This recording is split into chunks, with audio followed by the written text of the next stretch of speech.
Okay. Hello and welcome to my analysis of diverse learners project. So, little disclaimer before we start. My apologies. I am not extremely technologically sound, so I couldn't make a website and I couldn't really make a brochure. So what I'm deciding on doing right now is just making a video, and I made a bit of an effort. Like I made my notes and all that, and then I will be uploading this to YouTube so that I can upload it to Blackboard through that. But yeah, okay. So for today, I'm going to be talking about DD, which stands for Developmental Disabilities. I got this off the Alphabet Soup document on Blackboard, and although I'm going to be talking about this, it's extremely diverse. It's a very broad pool of individuals and different disabilities. So I will be focusing on CP, which stands for Cerebral Palsy.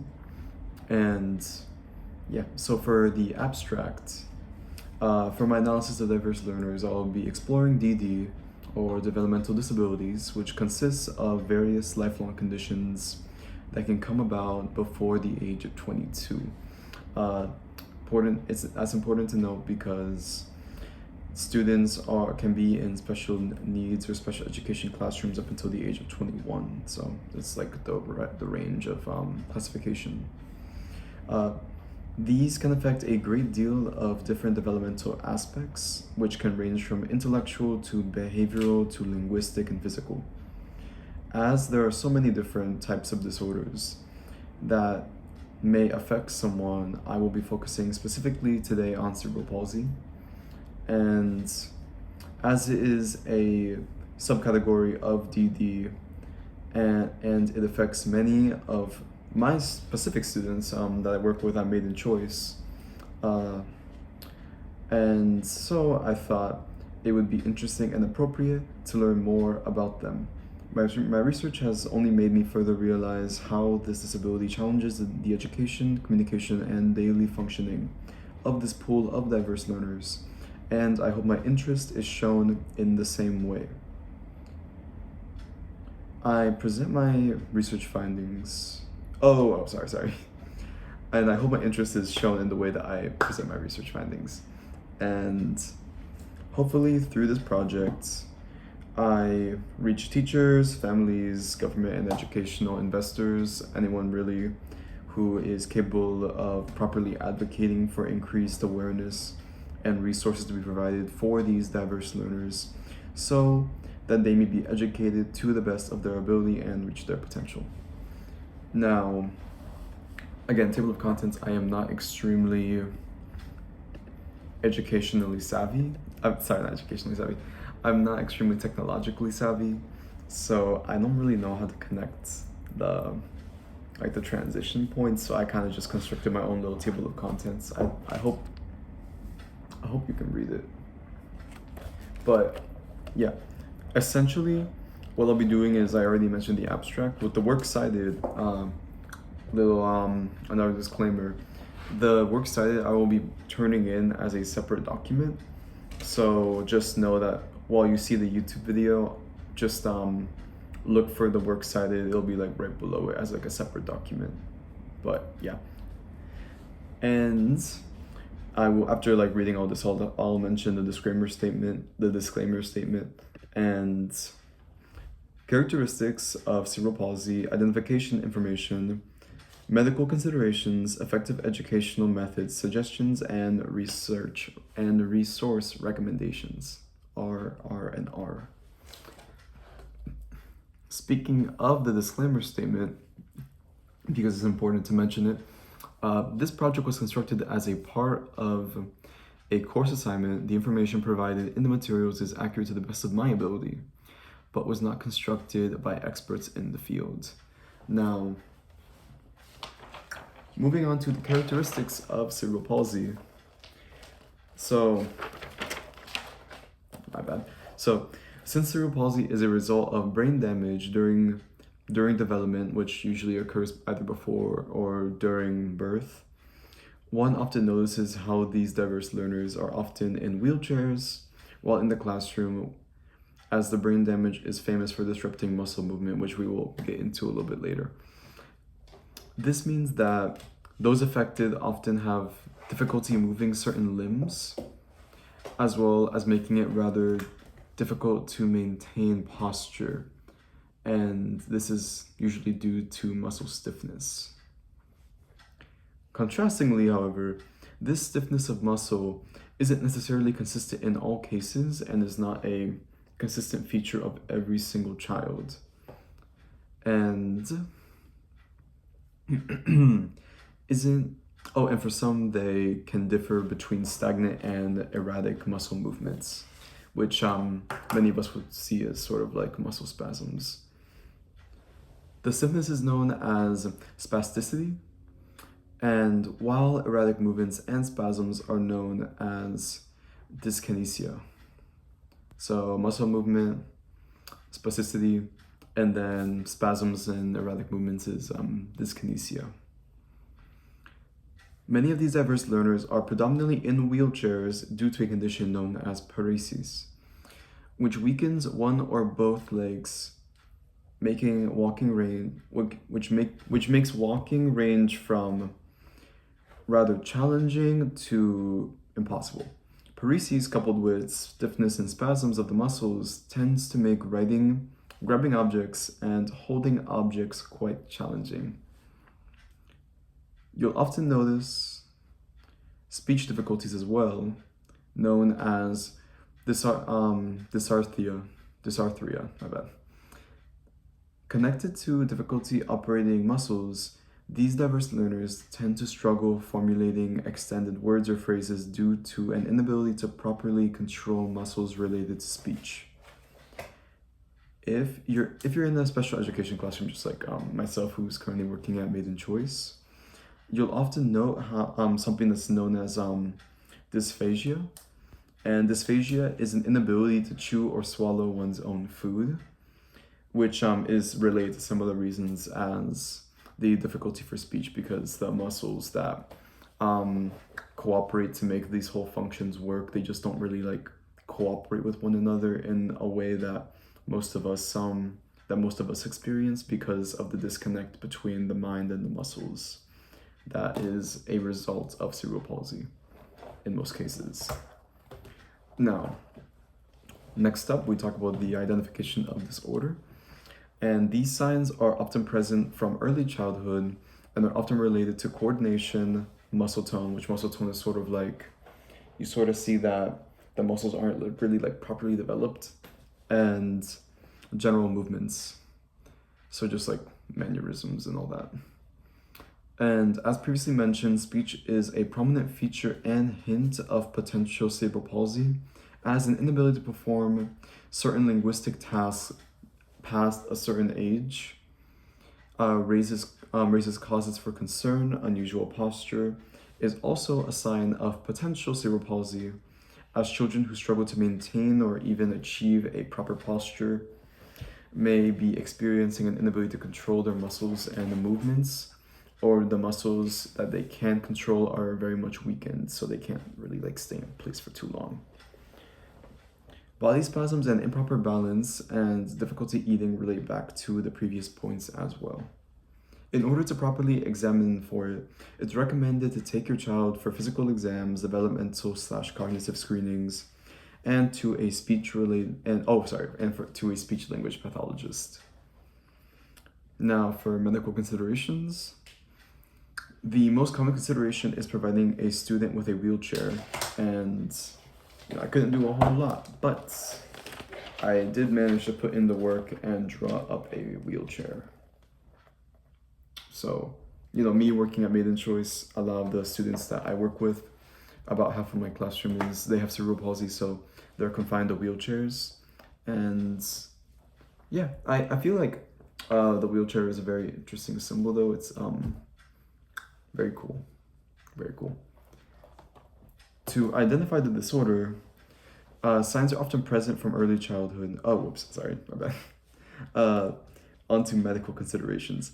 The most common consideration is providing a student with a wheelchair, as I had just shown, as it will make day-to-day tasks far more manageable for these diverse learners. Providing a student with who has a difficulty eating with nutritional supplements is highly recommended by doctors because a lot of these kids, because of their inability to consume food in the same way that we do, they don't get the proper nutrients that most of us do, and so they need to make sure that they eat their supplements in order to prevent deficiencies, which will further hinder their development. So yeah, very very recommended by doctors. And let me see. And also speech and physical therapists, as well as orthopedic specialists, are also highly recommended, as they will constantly need their muscles and joints checked. And for speech, just making sure that they can sort of formulate phrases in whichever way they're able to kind of make sure that they have like a linear cognitive development, or at least like anything adjacent to it. Now, many children who struggle with speech, as we have previously mentioned with the speech therapists, they're often recommended assistive technology as well, as these programs better enable communication through connecting symbols to phrases or anything interconnected to that. So at Made in Choice, when I'm working there, there's a student I have, I won't mention her name for just for privacy reasons, but she's in a wheelchair, and she has a lot of difficulty sort of like saying words in general. Like, she's very nonverbal, so they have sort of these machines that are connected to her so that she can kind of like connect symbols, so that way the speech therapist or speech pathologist, they're able to sort of formulate the sentences that she's trying to convey. And those are perhaps in more extreme cases, but typically for students who have these difficulties, anything ranging from like buttons to presentation of symbols on a screen are also like pretty important, or like an iPad as well, I suppose. A lot of the kids that I work with use iPads. Okay. Now for effective educational methods. So, sort of a prevailing theme I'm gonna assume before I watch anyone else's presentation is IEPs are crucial. IEP standing for Individualized Education Plan.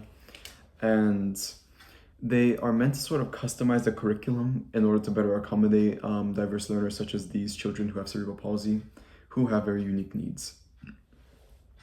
As previously mentioned, assistive technology is often an incredibly crucial feature, and the technology will vary from sort of just like, as I mentioned, like buttons up to like entire machines that are connected to the student so that they can like create sentences to the best of their ability. And children should also be provided a plethora of learning presentations, ranging from visual to auditory learning, because all children are very unique. So some children, perhaps they will have difficulty sort of communicating, so they'll need more like the visual aspects in order to properly like communicate their thoughts, whereas other students, they are not really able to move their limbs or anything like that, so but they can like move their mouth, they can speak, they can form sentences. So more auditory features of learning. It all depends on the student, like depending on their needs. No one's like the same. And now for suggestions for families and teachers, my bad. So for the family should be having frequent communication with the teacher and the school in order for them to be informed about about the student's progress in school, as well as vice versa.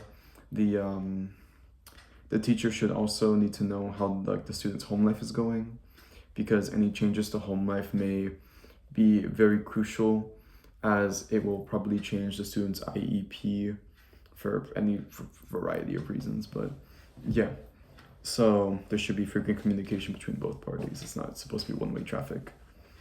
And speaking of that, it is the parent's responsibility to hold meetings with the school and teacher as well regarding these IEPs, because it's the responsibility of the parent for them to understand if what the student is being taught in school is to the best, is most, I suppose, appropriate for them and their needs. And so if something is wrong, then you need to go contact the school so that you can like kind of cooperate with them in order to form IEPs and have a say in how the IEP is going to be presented to the student, because ultimately it is your child. You should be having a great say in how they are going to be taught. And parents should also be having constant speech and physical practice, as well as exercises with their child at home, because it will sort of be a continuation and an extension of what they're being taught in school, because it shouldn't be necessarily the case that the student should only be taught in school and then they have something completely different at home, because it doesn't assist them in advancing their cognitive or physical abilities. So there should be a sort of the line of distinction should be a little bit blurred for the student, depending on when they're at home or at school, depending on the way in which they're being taught. Because now let me see where I'm at. It is the responsibility of the teacher to educate themselves on cerebral palsy in order for them to properly approach the student in the situation in a respectful manner, as well as create an inclusive classroom. And this can be done by using technology and various other instructional methods to better accommodate the student. And finally, for resources, in terms of organizations, I found a few that are pretty cool. I found 3. One is NINDS. It stands for the National Institute of Neurological Disorders and Stroke. So it deals with a bunch of different kinds of students and disorders, but cerebral palsy does fall within that category. And besides that, we have the United Cerebral Palsy organization, which goes by UCP. That is a bit more specific in how it deals with the students. It deals with a much more specific pool of students and individuals as well. It's a bit more all-encompassing. And finally, I have the March of Dimes. It's a women's organization, but it helps women who are having difficulty with their pregnancies, which difficulty in pregnancy can result in cerebral palsy, but it also assists mothers with children who have disabilities. And as for books, I found 3 different kinds of books. I found a memoir, I found an educational one, and I also found a children's book. So, one if you want to sort of just see someone else's secondhand experience, first-hand experience, my bad. Another one if you want to be fully educated in an academic sense. Another one if you want to sort of maybe read to the student or read something that's more to the level of the student. So the memoir is called The Hidden Truth: Life with Cerebral Palsy, by Heather McLean. She is, as the title suggests, she is an individual who suffers from cerebral palsy herself, and she has created the memoir, so very insightful. As for the academic piece, it's a textbook. It's called Cerebral Palsy: A Complete Guide for Caregiving by Freeman Miller. And the children's book is known as We'll Paint the Octopus Red, and this is by Stephanie Stouv-Bodine. And so although that is the end of my presentation, I would like to note that for resources, when you check the works cited, beneath the sources I use for this itself, I also linked a few interesting videos on YouTube that will help for people interested in learning more about cerebral palsy, whether that be a teacher, a family member, anyone else connected to that. But hopefully you like the project, and I hope you have a good day. All right, see ya.